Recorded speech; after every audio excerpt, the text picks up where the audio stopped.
the popular J.J. Redick will join us coming up a little bit. We were going to have J.J. on last week, and I said, no, let's have him on the day after Joel Embiid faces the Joker. And then maybe we can talk about who's going to be the MVP. And all of a sudden, we thought, that'll be great timing. Yeah, one slight problem. Joel Embiid did not play. I know that they said he has an injury, but it's probably load management. And you got to go back to, it's probably Bill Walton back in the mid-'70s that an MVP has missed this many games. As much as we want to give it to Joel Embiid now, the Joker does play. He puts up great numbers. His team has the best record in the West, and you got to factor that in. Joel Embiid was a no-show, and he might be injured. But you know what? This is what basketball's presented us with. We know now that guys just take nights off. It's load management. I don't know if this is load management or not, and maybe it's not fair to Joel Embiid, but I don't really care. This is what you want. Your chance to win an MVP and do it, okay? Joker played in Philadelphia, and Embiid had an unbelievable night. Embiid needed to play last night in Denver, and Joker had a great night. They had, there was no James Harden there, but this is what we want. You got a chance here. And Joel Embiid's a wonderful player, but I don't know if he's played more than 68 games in a season in his career. He's had a lot of injuries. I know that they want to get him ready for the playoffs. This goes back to Kawhi Leonard, goes back to the Spurs. They were the first team where Greg Popovich said, I don't care what our seeding is. I want my guys ready to play in the playoffs because the bottom line is I'm coaching for the fans. We want to win. And then it caught on. And Kawhi Leonard, have he ever played 65, 70 games? To be like, all right. And yes, I feel bad for fans who go to a game going, I think they might play tonight. And that's not fair to them. And the commissioner can't do anything about it. But last night, I wanted to see those two show down. And if you said if you have an MVP vote, I would give it to the Joker. I think he's been consistent throughout. His team has been consistent throughout. I think he, has put up incredible numbers. The value that's there when he's on the floor and not on the floor. And he plays. I think he's missed 7 or 8 games, maybe 6 or 7 games this year. But I wanted Joel Embiid to play last night. Maybe he is injured, but basketball brought this upon itself. Because we never know now. You're out. How long are you out for? I don't know. Hey, you're going to play? You're not going to play. Anthony Davis, you're going to play? No, I don't play back-to-back. Kawhi, oh, my God. Kawhi. He's not going to play for a little while. Kyrie, I don't know.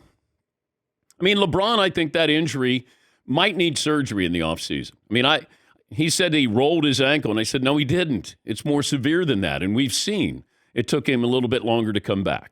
But now we're going to give credit because you play? Man, that's hard to do. Hey, we're going to give you the MVP because you played. Okay.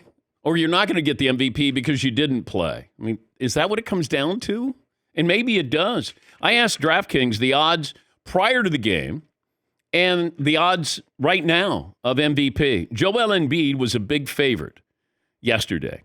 He's not as big of a favorite right now. It's actually a little bit tighter here with the Joker and Giannis. And the Joker just came off a game against Giannis.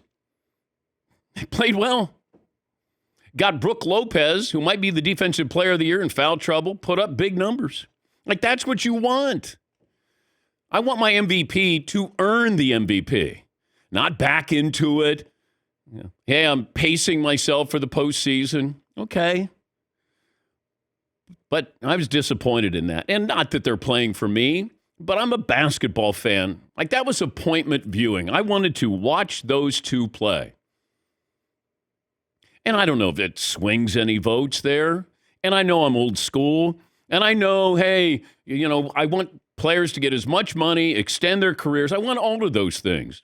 But, man, I want you to play against each other. Yes, Eden.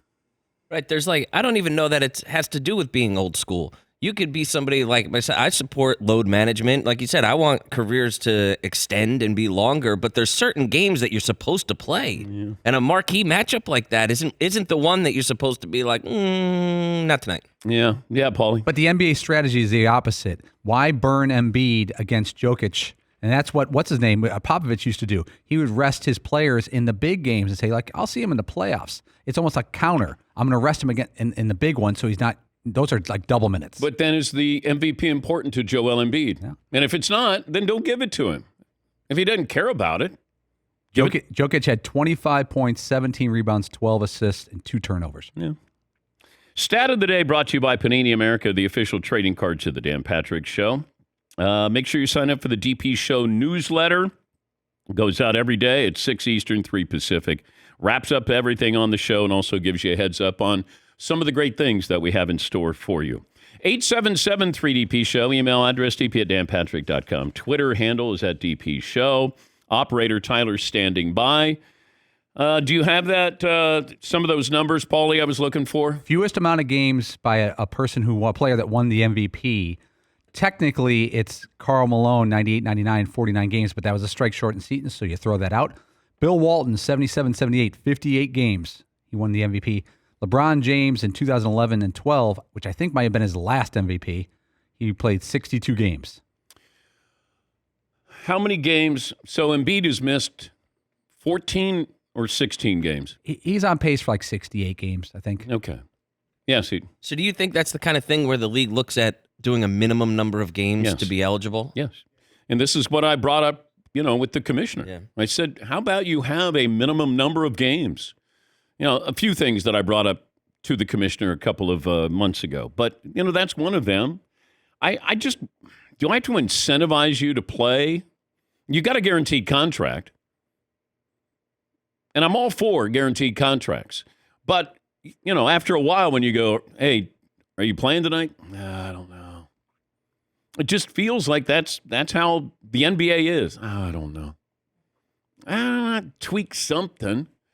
I don't want you to play through a serious injury or maybe risk a serious injury. But, man, did I want that. And I'm sure I'm being selfish here. But so what? We are as fans. We want to see things. You want to see the matchup. You want to see that guy versus that guy. You want to see the matchups where you go, okay, game on the line. MVP on the line. Now, I don't agree that it should have been the MVP on the line, but I think it would go a long way in saying, there's your MVP, because we made a big deal about Embiid, and he dominated the Joker last time in Philadelphia. Okay, that's in Philadelphia. Now this time around in Denver, let's see what the Joker does in return. But Embiid might win the MVP based off what he did to the Joker the last time they played. What he put up, 47? Had a triple-double, I think? Yeah, Paul. I looked at a stat. 20 years ago, there was 40 players in the NBA who averaged 37 minutes or more per game during the season. This year, there are none who average more than 37.